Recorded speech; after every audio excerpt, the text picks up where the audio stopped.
Top 10 best anti heroes. అసలు best anti hero అనే topic లోకి వెళ్లే ముందు అసలు యాంటీ హీరో అంటే ఎవరు, ఒక యాంటీ హీరోకి డిఫరెన్స్ ఏంటి, షార్ట్ గా చెప్పాలి అంటే అన్ని మంచి లక్షణాలు ఉన్న హీరో కాకుండా కొన్ని విలన్ క్వాలిటీస్ ఉన్న హీరోని యాంటీ హీరో అంటాం. ఇంకా లిస్ట్ లోకి వెళ్తే Travis Bickle from Taxi Driver, Robert De Niro and Martin Scorsese, cinema హిస్టరీలో one of the greatest actor director combination. ఈ కాంబో సెకండ్ టైం కలిసి ఒక సినిమాకి పని చేసినప్పుడు వచ్చిన మాస్టర్ పీస్ సినిమా ఈ టాక్సీ డ్రైవర్. దీంట్లో లీడ్ క్యారెక్టర్ అయిన ట్రావిస్ బికిల్ ని one of the best anti hero లాగా చేసిన సినిమా ఇది. స్పెషల్ గా ఇంట్రోవర్ట్స్ కి బాగా కనెక్ట్ అయ్యే క్యారెక్టర్ ఈ ట్రావిస్ బికిల్. జానర్ పరంగా ఇది ఒక క్రైమ్ డ్రామా అయినా కూడా క్రైమ్ కంటే కూడా క్యారెక్టర్ ని ఎక్కువ ఫోకస్ చేసి చూపించిన మూవీ ఇది. క్యారెక్టర్ డెవలప్మెంట్ ని బాగా స్టడీ చేయాలి అంటే ఈ ట్రావిస్ బికిల్ ని రైటింగ్ పాయింట్ ఆఫ్ వ్యూ లో అనలైజ్ చేస్తే సరిపోతుంది. ఒక గొప్ప డైరెక్టర్, ఒక గొప్ప యాక్టర్ కలిసి క్రియేట్ చేసిన మాస్టర్ పీస్ ఈ Travis Bickle character. Michael Corleone from Godfather. ఈ సినిమా వచ్చి దాదాపు 53 సంవత్సరాలు అయిపోయింది. కానీ ఫిల్మ్ మేకింగ్ లో కానీ, రైటింగ్ లో కానీ, సినిమాటోగ్రఫీలో కానీ, యాక్టింగ్ లో కానీ ఏ డిపార్ట్మెంట్ లో అయినా గాడ్ ఫాదర్ ఒక బెంచ్ మార్క్ ని సెట్ చేసింది. వన్స్ ఇన్ జనరేషన్ అనే మాటకి కరెక్ట్ గా సరిపోయే సినిమానే గాడ్ ఫాదర్. ఈ సినిమా ఎన్నో సినిమాలకి అండ్ ఎంతో మంది డైరెక్టర్స్ కి ఇన్స్పిరేషన్. ఇంత కల్ట్ ఫిలిం లో కల్ట్ క్యారెక్టర్ మైకెల్ కార్లియోనీని అసలు వైట్ క్యారెక్టర్ నుండి గ్రే క్యారెక్టర్ గా ట్రాన్స్ఫార్మ్ ఎలా చేయాలి అనే ఒక గొప్ప లెసన్ నేర్చుకోగలిగే అవకాశం ఈ సినిమా మనకి ఇస్తుంది. ఒక నార్మల్ మ్యాన్ని ఒక గ్యాంగ్స్టర్గా మార్చడం అనేది సినిమా హిస్టరీలోనే one of the best character arc. ఈ ఆర్క్ చాలామంది రైటర్స్ని, డైరెక్టర్స్ని ఇలాంటి క్యారెక్టర్స్ డెవలప్ చేయడానికి హెల్ప్ చేశాయి. Tyler Durden from Fight Club. Writer Chuck Palahniuk రాసిన ఫైట్ క్లబ్ అనే బుక్లో ఉన్న కల్ట్ క్యారెక్టరే ఈ టైలర్ డర్డెన్. ఈ క్యారెక్టర్ చాలామందికి ఫ్యాన్ ఫేవరెట్. ఒక పెద్ద మాస్ అపీల్ ఉన్న క్యారెక్టర్. ఈ క్యారెక్టర్ ఇంట్రడక్షన్తోనే అర్థమైపోతుంది రెగ్యులర్గా మనం చూసే హీరో అయితే కాదు అని, అంతకంటే ఒక మీనింగ్ అండ్ కనెక్షన్ ఉన్న మనిషి అని. ఈ క్యారెక్టర్ చెప్పే డైలాగ్స్ కానీ, చేసే యాక్షన్స్ కానీ కన్వెన్షనల్ హీరోకి చాలా దూరంగా ఉంటాయి. ఒక్కో డైలాగ్, ఒక్కో డైమండ్ అనే లైన్ ఈ సినిమాలో డైలాగ్స్కి పర్ఫెక్ట్గా సూట్ అవుతుంది. ఈ మ్యాన్ మేడ్ వరల్డ్లో రియాలిటీని బ్రూటల్గా చూపించే క్యారెక్టరే ఈ టైలర్ డర్డెన్. ప్రజెంట్ మనం ఉన్న కార్పొరేట్ కల్చర్ని ఏ మొహమాటం లేకుండా మనకి చూపించే క్యారెక్టర్ ఈ టైలర్ డర్డెన్. ఇప్పుడు కొంచెం టర్న్ తీసుకొని మన ఇండియాలో వచ్చిన బెస్ట్ యాంటీ హీరోస్ని చూద్దాం. రాఘవ్ ఫ్రమ్ బద్లాపూర్. డైరెక్టర్ శ్రీరామ్ రాఘవన్ 2015లో తీసిన రివెంజ్ మూవీ ఈ బద్లాపూర్.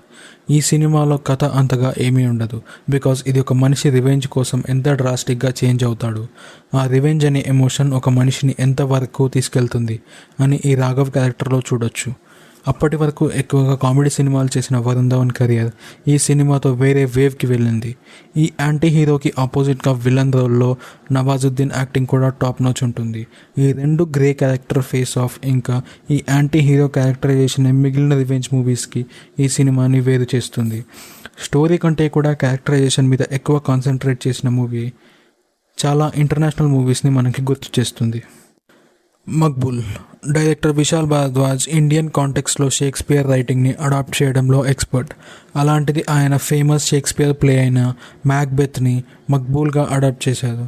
అండ్ యాంటీ హీరో క్యారెక్టర్ని ఇర్ఫాన్ ఖాన్ చాలా బ్రిలియంట్గా ప్లే చేశారు. ఒక మనిషి ప్రేమ కోసం, పవర్ కోసం ఎంత దూరం వెళ్తాడో, వెళ్ళిన తర్వాత ఆ జర్నీలో తను ఏం కోల్పోతాడు, ఏం సాధిస్తాడు అనేది ఈ సినిమాలో చూడొచ్చు. ఒక విలన్ కనుక హీరో అయితే ఎలా ఉంటుందో అంత లెవెల్ క్యారెక్టర్ డెప్త్ ఈ క్యారెక్టర్లో చూడొచ్చు. క్యారెక్టర్ డ్రామా అంటే ఇష్టమైతే ఈ సినిమాలో ఉన్న ప్రతి క్యారెక్టర్కి ఒక స్పెషల్ అనాలిసిస్ చేయొచ్చు. సత్య అండ్ బీకు ఫ్రమ్ సత్య. రామ్ గోపాల్ వర్మ తన స్టాంప్ని బాలీవుడ్లో జనరేషన్స్కి కనపడేలా వేసిన సినిమా సత్య. ఈ సినిమా వచ్చాక బాలీవుడ్లో సినిమాలు తీసే పద్ధతి మొత్తం మారిపోయింది. ఎంతలా అంటే సత్య ముందు, సత్య తర్వాత అనేలాగా. ఇంత మంచి స్టోరీకి అంతే మంచి క్యారెక్టర్స్ అండ్ మన టాపిక్కి మ్యాచ్ అయ్యే ఇద్దరు యాంటీ హీరోస్ సత్య అండ్ బీకు. ఈ రెండు డిఫరెంట్ పర్సనాలిటీస్ అండ్ ఐడెంటిటీస్ ఉన్న వాళ్ళు కలవడం, వాళ్ళ రైజ్ అండ్ ఫాల్ ఈ యాంటీ హీరో అనే క్యారెక్టర్కి, ఆ జర్నీకి ఎగ్జాక్ట్ రిఫరెన్స్గా ఉంటాయి. ఈ అండర్ డాగ్ టు రూలర్ అనే పాయింట్ చాలా గ్యాంగ్స్టర్ స్టోరీస్లో చూసేదే, బట్ అయినా కూడా ఈ సినిమాకి ఆర్జీవి ఇచ్చిన ట్రీట్మెంట్ కానీ, రైటర్స్ అనురాగ్ కశ్యప్ అండ్ సౌరభ్ శుక్లా ఈ క్యారెక్టర్స్ని డీల్ చేసిన విధానం కానీ చాలా యూనిక్గా ఉంటాయి. శ్రీను ఫ్రమ్ జగడం. సుకుమార్ గారు తన కెరియర్ మొత్తం యాంటీ హీరోస్తోనే తన స్టోరీస్ని చెప్పడానికి చూశారు. తన ప్రతి సినిమాలో హీరో ఒక యాంటీ హీరోనే. అలాంటిది తన ఫస్ట్ ఫిల్మ్కి సెకండ్ ఫిల్మ్కి సంబంధం లేకుండా ఒక క్యారెక్టర్ డ్రామాని, అది కూడా ఒక క్రైమ్ స్టోరీతో చెప్పడం is one of the most riskiest thing. కానీ ఈ రిస్క్ని కూడా పర్ఫెక్ట్గా పుల్ ఆఫ్ చేయడం చూడొచ్చు. ఇంకా యాంటీ హీరో ఎలిమెంట్కి వస్తే అసలు ఈ సినిమాలో హీరో గోలే విలన్ ప్లేస్లో ఉండడం. ఈ సినిమా హాలీవుడ్ గుడ్ ఫెల్లర్స్ నుండి ఇన్స్పైర్ అయి చేసిన ఎక్కడ కూడా సుకుమార్ గారు ఆయన టచ్ని ఇవ్వకుండా ఉండలేదు. ఆయన మెయిన్ స్ట్రెంగ్స్ అయిన సపోర్టింగ్ క్యారెక్టర్స్ కానీ, చిన్న చిన్న డీటెయిల్స్ కానీ, ఎమోషనల్ క్లైమాక్స్ కానీ అన్నీ పర్ఫెక్ట్ సింక్లో ఉంటాయి. ఈ క్యారెక్టర్ ఐడియాలజీని ఆయన తన రీసెంట్ ఫిల్మ్స్లో మళ్ళీ రిపీట్ చేయడం చూడొచ్చు. Pandu and Surya from Pokiri and businessman. Mahesh Babu and Puri Jagannadh ఈ కాంబినేషన్లో వచ్చిన 2 of the best anti heroes of Indian cinema.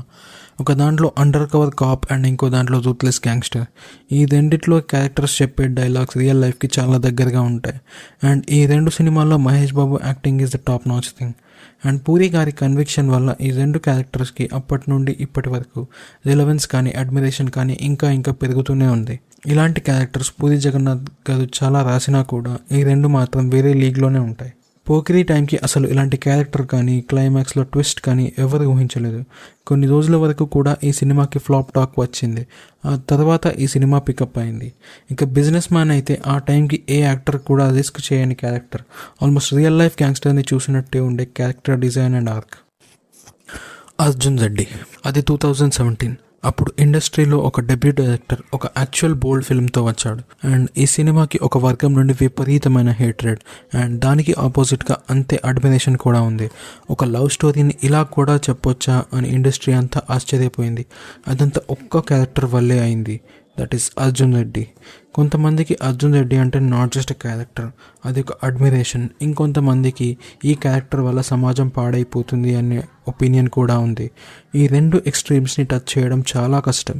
కానీ అర్జున్ రెడ్డి అనే ఒక క్యారెక్టర్ ఈ ఫీట్ని అచీవ్ చేసింది. అది కూడా చాలా గ్రాండ్గా అచీవ్ చేసింది. ఈ సినిమా తర్వాత ఇలా స్టోరీస్ చెప్పడం చాలామంది ట్రై చేశారు. కొంతమంది బాగా తీసి సక్సెస్ కూడా అయ్యారు. ఇంకొంతమంది ఏదో క్యాష్ గ్రాబ్ లాగా చేద్దామని ఫెయిల్ కూడా అయ్యారు. Vinayak Mahadevan from Mankatha or gambler. Ajith garu తన 50th మూవీగా వెంకట్ ప్రభుతో చేసిన సినిమానే ఈ మంగాతా ఆర్ గ్యాంబ్లర్. ఈ సినిమాలో ఒక్కటి కూడా పాజిటివ్ క్యారెక్టర్ ఉండదు. అన్నీ గ్రే క్యారెక్టర్సే.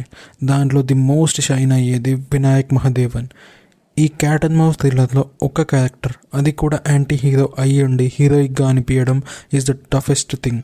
కానీ ఈ సినిమాలో ఆ హై ఎవ్రీ సీన్లో వస్తుంది అంటే ఆ reason is this anti hero.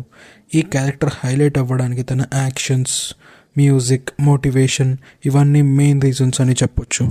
So ఈ వీడియోలో ఈ 10 యాంటీ హీరోస్ గురించి మాట్లాడుకున్నాం. దీనికి నెక్స్ట్ పార్ట్లో మిగిలిన క్యారెక్టర్స్ గురించి మాట్లాడుకుందాం. మీకు ఇలాంటి క్యారెక్టర్స్ ఏవైనా నచ్చితే ఖచ్చితంగా కమెంట్ చేయండి.